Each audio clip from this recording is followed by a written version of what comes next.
Në këtë pamje që po e shihni, 3 burra po e rahin një Ukrainas, Maksimin, në qytetin polak Wrocław. E dashura e tij Nastja përpiqet ta mbrojë, por edhe ajo goditet vazhdimisht. Nëna e saj shkroi më vonë në rrjetet sociale se mjekët dyshojnë se të dy kanë pësuar tronditje të trurit, ndërsa Nastjas ju deshën qepje në qafë. Policia po e heton sulmin. Sipas nënës së Nastjas, sulmuesit e shënjestruan qiftin pasi i dëgjuan duke folur me theks Ukrainas. Ky nuk është një rast i izoluar. Disa Ukrainas në Poloni tani thonë se shmangin të folurit ukrainisht në publik nga frika. Në fillim të korrikut, një burrë ofendoi verbalisht një vajzë 11 vjeçare në autobus, duke i thënë: "Kthehu në Ukrainë." Në Legnica, një grua sulmoi 2 vajza 13 vjeçare sepse po flisnin ukrainisht. Në Lodz, një polaku ju thye nofulla pasi një sulmues e ngatroi me një ukrainas dhe i bërtiti se nuk kishte vend në Poloni.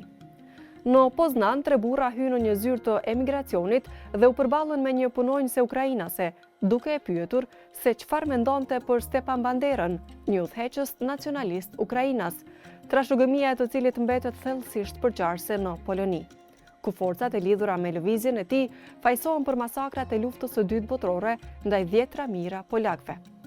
Gjatë 6 muajve të fundit, raportimet për sulme që dyshohet se janë të motivuara nga urrejtja ndaj ukrainasve në Poloni janë rritur për 30%, krahasuar me të njëjtën periudhë të vitit të kaluar.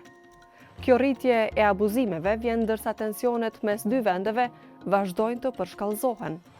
Në maj, presidenti i Ukrainas, Volodymyr Zelensky, njoftoi se do ta nderonte një njësi ushtarake me një emërtim që lidhet me ushtrinë kryengritëse ukrainase.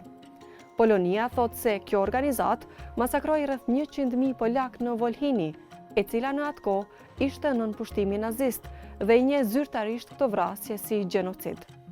Ukraina e kundërshton këtë cilësim, duke argumentuar se edhe ukrainasit pësuan vrasje masive gjatë konfliktit.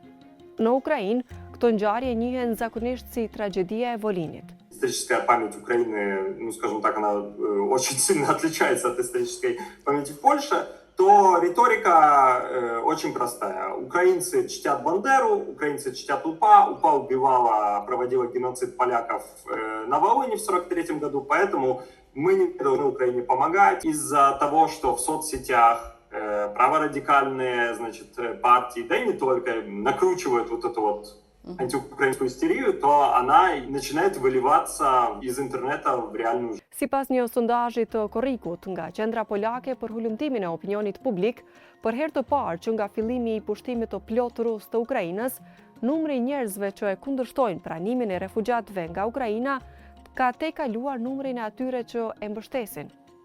Pak më shumë se gjysma e të anketuarve gjithashtu besojnë se refugjatët marrin shumë ndihmë, megjithse Polonia tashmë i ka hequr shumicën e përfitimeve për refugjatët ukrainas.